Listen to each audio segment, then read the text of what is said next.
Hi അമ്മി, ഞാൻ സെനോ പീറ്റേഴ്സിന്റെ ഇന്ദുവാണ്. എൻ്റെ ആർമി എല്ലാം ഹാപ്പി ആയിട്ടിരിക്കുന്നു വിശ്വസിക്കുന്നു. അപ്പോൾ ആർമി, ഇന്നത്തെ നമ്മുടെ വീഡിയോ വന്നിട്ട് BTSന്റെ ഫസ്റ്റ് ആൽബം ആയിട്ടുള്ള ഡാർക്ക് ആൻഡ് വൈൽഡിനെ പറ്റിയിട്ടാണ്. ചേച്ചി വന്നിട്ട് അപ്ഡേഷൻസ് ഒക്കെ തരുന്നതിന് പകരം കഴിഞ്ഞ കാര്യങ്ങളെടുത്ത് വീഡിയോ ചെയ്യുന്നു എന്നൊരു ഡൗട്ട് നിങ്ങൾക്ക് എല്ലാവർക്കും ഉണ്ടായിരിക്കും എന്ന് എനിക്കറിയാം. ദിനം പ്രതി BTS ആർമിയുടെ എണ്ണം കൂടിക്കൊണ്ടിരിക്കുകയാണ്. അത് മെയിൻലി ഇതൊരു വെക്കേഷൻ ടൈം ആയതുകൊണ്ട് തന്നെ കുട്ടികൾ ഒരുപാട് ഇതിലേക്ക് എൻട്രി ചെയ്യുന്ന ഒരു ടൈമാണ്. അപ്പൊ കുട്ടികൾ ആഗ്രഹിക്കുന്നത് BTSനെ കണ്ട് ആ BTS കൊള്ളാം, കൂടുതൽ അറിയാം എന്നൊരു ആഗ്രഹം മനസ്സിൽ തോന്നും. ആ ഒരു ആഗ്രഹം തേടി അതുങ്ങൾ സെർച്ച് ചെയ്യുമ്പോൾ നമ്മുടെ ഭാഷയിൽ മനസ്സിലാക്കി കൊടുക്കാൻ ഒരാളുണ്ടാവുക അല്ലെങ്കിൽ ഒരു വീഡിയോ ഉണ്ടാവുക എന്ന് പറഞ്ഞാൽ അത് ഭയങ്കര ഹെൽപ്ഫുൾ ആയിരിക്കും.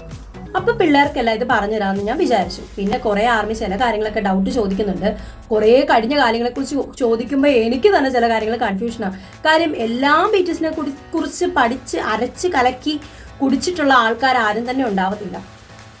ഒരാളും അത് എന്ത് കാര്യത്തിലാവട്ടെ അത് ഫുള്ളായിട്ട് പഠിച്ചെടുക്കാൻ ഒരാളെ കൊണ്ടും കഴിയില്ല. എവിടെയെങ്കിലും ചില നോളജുകളൊക്കെ മിസ്സായി പോകും. അപ്പോൾ എൻ്റെ വീഡിയോ ആദ്യമായിട്ട് കാണുന്ന ആർമിയാണെങ്കിൽ ഒന്ന് സബ്സ്ക്രൈബ് ചെയ്ത് ഞങ്ങളുടെ ഫാമിലിയിലോട്ട് ചേർന്നോളുക.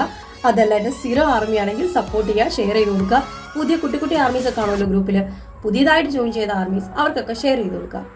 അപ്പോൾ ഇനി സമയം വഹിക്കുന്നത് ശരിയല്ല, നേരെ വീഡിയോയിലേക്ക് പോവാം. BTSന്റെ ഫസ്റ്റ് ആൽബമാണ് dark and wild. First album അഥവാ ഡിബറ്റ് ആൽബം. ഡിബറ്റ് ആൽബം എന്നതുകൊണ്ട് ഉദ്ദേശിക്കുന്നത് ഫസ്റ്റ് ആൽബം എന്നാണ്. ഫസ്റ്റ് ആൽബമാണ് ഡാർക്ക് ആൻഡ് വൈൽഡ് എന്ന് പറയുന്നത്. 2014 ഓഗസ്റ്റ് 20 റിലീസ് ചെയ്ത ഈ ഒരു ആൽബത്തിൽ ആദ്യത്തെ സിംഗിളായ ഡേഞ്ചർ ഉൾപ്പെടെ 14 ട്രാക്കാണ് ഉള്ളത്. ഇതിലെ മൂന്നാമത്തെ ട്രാക്ക് ആയിട്ടുള്ള വാർ ഓഫ് ഹോർമോണിനെ സെക്കൻഡറി സിംഗിൾ ആയിട്ട് പ്രൊമോട്ട് ചെയ്യുകയും ചെയ്തിട്ടുണ്ടായിരുന്നു. 2014 ഓഗസ്റ്റ് 19 ഡേഞ്ചറും അതുപോലെ ഒക്ടോബർ 21 വാർ ഓഫ് ഹോർമോണും റിലീസായി. ഈ ഒരു ആൽബം റിലീസ് ചെയ്യുന്ന ടൈമിൽ BTS മെമ്പേഴ്സിന്റെ ഏജ് എത്രയാണെന്ന് നിങ്ങൾക്ക് അറിയാമോ? BTSന്റെ എൽഡസ്റ്റ് മെമ്പറായ ജിന്നിന്റെ പ്രായം 22 വയസ്സ്. ലീഡിംഗ് റാപ്പറായ മിൻയുങ്കി അഥവാ സുഗയുടെ പ്രായം 21 വയസ്സ്.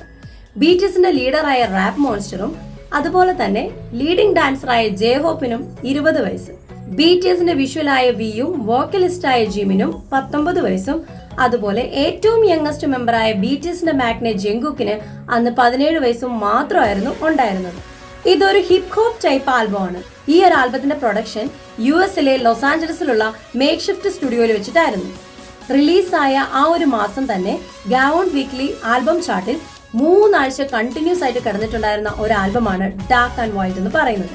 ഈ ഒരു ആൽബം റിലീസായ ആ ഒരു മാസം തന്നെ ഗാവോൺ വീക്ക്ലി ആൽബം ചാർട്ടിൽ 3 വീക്സ് കണ്ടിന്യൂസ് ആയിട്ട് കിടന്നിട്ടുണ്ടായിരുന്നു. റിലീസായ ആ മാസത്തിന്റെ എൻഡ് ആയപ്പോഴേക്കും 51,655 കോപ്പീസ് വിറ്റഴിച്ചു.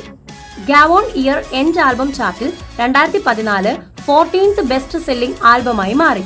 ബിൽബോർഡ് ചാർട്ടിൽ റാങ്കിംഗ് 3യും വേൾഡ് ആൽബംസിൽ 27th റാങ്കും സ്വന്തമാക്കി. ഇതിലുണ്ടായിരുന്ന 2 സിംഗിൾസും വേൾഡ് ഡിജിറ്റൽ സോങ്സിൽ ഇടം നേടി. ഡേഞ്ചർ 7ാം സ്ഥാനവും വാർ ഓഫ് ഹോർമോൺ 11ാം സ്ഥാനവും കൈവരിച്ചു. 2015 29th ഗോൾഡൻ ഡിസ്ക് അവാർഡും കരസ്ഥമാക്കി. കൊറിയൻ, ജപ്പാൻ, തായ്വാനീസ് എന്നീ എഡിഷനുകളിലായിരുന്നു ഇത് റിലീസ് ചെയ്തിട്ടുണ്ടായിരുന്നത്. വാർ ഓഫ് ഹോർമോണിന്റെ റിലീസുമായി ബന്ധപ്പെട്ട് ഫേസ്ബുക്കിലും ട്വിറ്ററിലുമായിട്ട് 19 കോൺസെപ്റ്റ് ഫോട്ടോസ് ആണ് BTS റിലീസ് ചെയ്തത്. അപ്പൊ ആർമി, ഫസ്റ്റ് ആൽബം ആയിട്ടുള്ള ഡാർക്ക് ആൻഡ് വൈൽഡിനെ കുറിച്ച് മനസ്സിലായില്ലേ? ഇനി സെക്കൻഡ് ആൽബം ആയിട്ടുള്ള വിങ്സിനെ കുറിച്ച് അറിയാൻ താല്പര്യമില്ലേ? വിങ്സ് ആണ് BTSനെ ഒരു ഇന്റർനാഷണൽ ലെവലിലേക്ക് പോപ്പുലർ ആക്കിയ ആൽബം. വിങ്സിൽ ഉൾപ്പെടുന്നതാണ് നമ്മുടെ ബ്ലഡ് സ്വെറ്റ് ടിയേഴ്സ് ഒക്കെ തന്നെ. അപ്പോൾ വിങ്സിനെ കുറിച്ചുള്ള വീഡിയോ ഞാൻ നെക്സ്റ്റ് അപ്ലോഡ് ചെയ്യുന്നതായിരിക്കും. ഇനി ഓരോ ഘട്ടമായിട്ട് BTSന്റെ എല്ലാ ഡീറ്റെയിൽസും ആൽബം ഡീറ്റെയിൽസും എല്ലാം തന്നെ നമ്മൾ കൈക്കലാക്കുന്നതായിരിക്കും.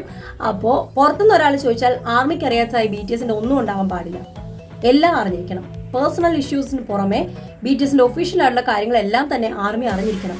എല്ലാം അറിഞ്ഞെടുക്കാൻ നമ്മളെ കൊണ്ട് കഴിയില്ല, എന്നാലും ഒരു മാക്സിമം ഒരു 80% നമ്മൾ ആർമിയുടെ കയ്യിലുണ്ടായിരിക്കണം. അതിന് വേണ്ടിയിട്ട് മൂവ് ചെയ്യാൻ നിങ്ങൾക്ക് താല്പര്യമുണ്ടെങ്കിൽ എൻ്റെ ചാനൽ സബ്സ്ക്രൈബ് ചെയ്ത് എൻ്റെ കൂടെ കൂടിക്കോളൂ. സർവമാന ഡീറ്റെയിൽസും ഞാൻ നിങ്ങൾക്കായിട്ട് പറഞ്ഞു തരുന്നതായിരിക്കും. അപ്പോൾ ആർമി, ഞാൻ പോയിക്കോട്ടെ. പിന്നെ ഒരു കാര്യം, നിങ്ങൾക്ക് എന്തെങ്കിലും ഡൗട്ടോ ഇനി ഏതെങ്കിലും തരത്തിൽ വീഡിയോ ചെയ്യണമെന്നുള്ള റിക്വസ്റ്റോ കാര്യങ്ങളോ ഉണ്ടെങ്കിൽ എൻ്റെ കമന്റ് ബോക്സിൽ ഒന്ന് കമന്റ് ചെയ്തേക്കുക. അതുപോലെ തന്നെ ഇൻസ്റ്റാഗ്രാമിലാണെങ്കിലും നിങ്ങൾക്ക് ഡൗട്ട് ചോദിക്കാവുന്നതാണ്. അവിടെ എൻ്റെ കമന്റ് ബോക്സിൽ കമന്റ് ചെയ്തിട്ട് എന്നെ ഒന്ന് മെൻഷൻ ചെയ്താൽ മാത്രം മതി. നിങ്ങൾക്ക് എന്തെങ്കിലും വിധത്തിലുള്ള ഡൗട്ട് ഉണ്ടെങ്കിൽ ഞാൻ നെക്സ്റ്റ് വീഡിയോയിലൂടെ നിങ്ങൾക്ക് ഷെയർ ചെയ്യുന്നതായിരിക്കും. അപ്പോൾ എന്നും പറയുന്ന പോലെ തന്നെ continue your streaming and also being S A perfect BTS fandom. No perfect army. Bye. Saranyo.